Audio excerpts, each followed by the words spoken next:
أعوذ بالله من الشيطان الرجيم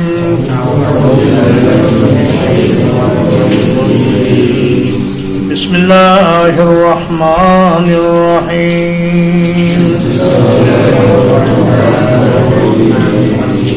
يا أيها المدثر اے کمبل اوڑھ کر سونے والے قم فانذر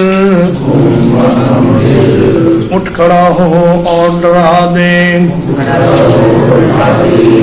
وربک فکبر اور اپنے رب کی بڑائی بیان کر وثیابک فطہر اور اپنے کپڑوں کو پاک رکھ والرجز فاہجر اور گندگی سے دور رہو ولا تمنن تستکثر اور اس نیت سے احسان نہ کرو کہ زیادہ حاصل کر سکو وَلِرَبِّكَ فَاصْبِرْ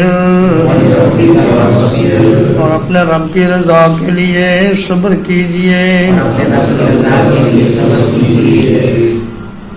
سورۃ المدثر مکیہ ہے، ترتیب تلاوت کے اعتبار سے اس کا نمبر 74 ہے اور ترتیب نزول کے اعتبار سے اس کا نمبر ہے 4۔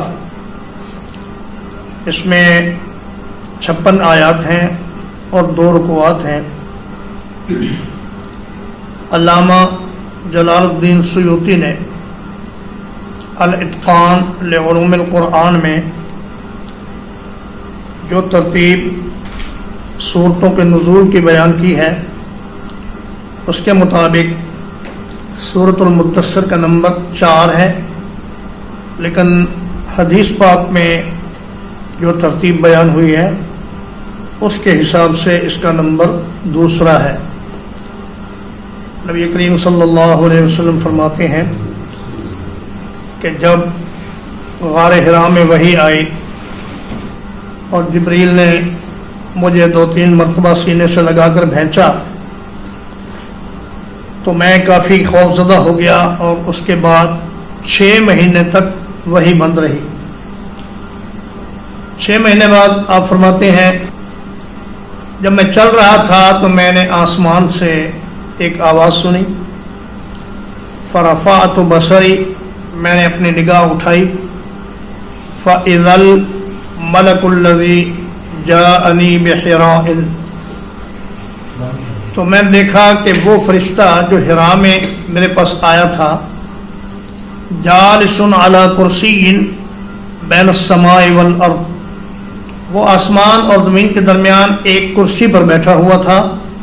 فرعبت منہ، تو میں اس سے کافی ڈر گیا، تو میں گھر آیا اور میں نے کہا کہ زملونی زملونی، فانزل اللہ عز وجل یا ایھا المدثر قم فانذر۔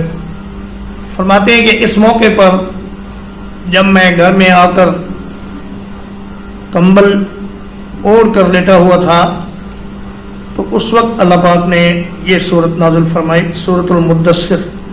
اس اعتبار سے اس کا نمبر 2 بنتا ہے۔ فرمایا کہ یا ایھا المدثر، مدثر اصل میں متدثر ہے۔ تدثر کا معنی ہوتا ہے اپنے جسم پر کوئی کپڑا لپیٹنا۔ شعار کہتے ہیں اس کپڑے کو جو جسم کے ساتھ لگا ہوا ہوتا ہے، اور دثار کہتے ہیں اس کپڑے کو جو اس کے اوپر پہنا جاتا ہے۔ شعار جیسے بنیان ہم پہنتے ہیں، اور دثار جیسے کرتا اور چادر۔ ایک موقع پر آپ نے انصار سے فرمایا تھا انتم شعاری و دثاری، کہ اے انصار کے لوگوں تم ہی میرے جسم کے ساتھ لگے ہوئے کپڑے کی طرح ہو، اور تم ہی میرے اوپر کے اوڑھنے والے کپڑوں کی طرح ہو۔ تمہارا اور میرا جینا اور مرنا ایک ساتھ ہے. قم فانذر، فرمایا کہ اب سستی چھوڑ دیجئے اور غفلت کا شکار نہ ہو، اٹھیں اور سب سے پہلے جو دعوت توحید کا منفی پہلو ہے اس کی طرف توجہ دلائیں.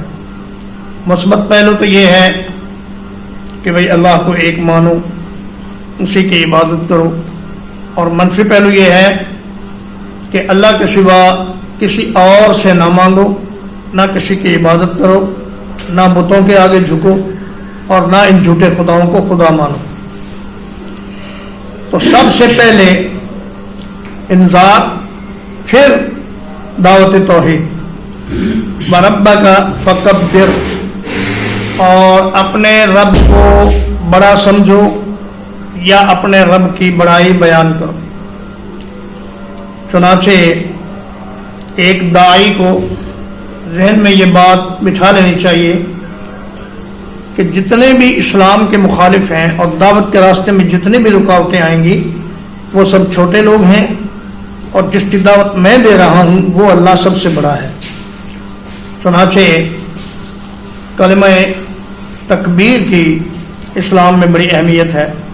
نماز شروع کرنی ہے تو اللہ اکبر سے، اذان شروع کرنی ہے تو اللہ اکبر سے، اور جانور ذبح کرنا ہے تو بسم اللہ واللہ اکبر کے ساتھ. اور نعرہ تکبیر تو مسلمانوں کا ہمیشہ سے شعار رہا ہے. اس لیے اللہ پاک کی بڑائی بیان کرنا اور اللہ ہی کو سب سے بڑا سمجھنا یہ ایک داعی کے لیے بہت ضروری ہے.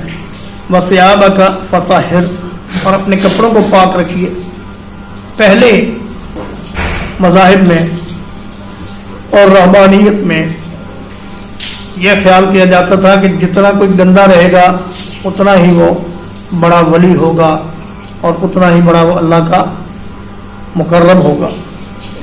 لیکن اسلام نے کہا کہ نہیں، طہارت اور پاکیزگی یہ اسلام کا بنیادی وصف ہے، اور حدیث کی کتابیں اور فقہ کی کتابیں شروع ہی کتاب الطہارت سے ہوتی ہیں. تو میں طہارت کا اہتمام بڑا ضروری ہے. جسم کو بھی پاک رکھو، کپڑوں کو بھی پاک رکھو. وَالرُّجْزَ فَاهْجُرْ، اور رجز اور رجس یہ ایک ہی چیز ہے. میں بتوں کی گندگی سے اپنے آپ کو دور رکھیں اور ہر قسم کی گندگی اور نجاست اور آلائش سے بچ کر رہیں. وَلَا تَمْنُنْ تَسْتَكْثِرْ، اور اس نیت سے احسان نہ کرو کہ اس کے بدلے میں مجھے زیادہ ملے گا. عربوں میں یہ دستور تھا کہ جب کوئی تحفہ دیتا تو وہ جواب میں اس سے بہتر تحفہ دیا کرتے. ہماری طرح جزاک اللہ خیر کہہ کر چپ نہیں ہو جاتے تھے، بلکہ ان کے ہاں یہ ایک دستور تھا کہ وہ تحفے کے جواب میں اس سے عمدہ تحفہ دیتے. تو فرمایا تحفہ دیتے وقت تمہاری نیت یہ نہ ہو کہ زیادہ لوں گا.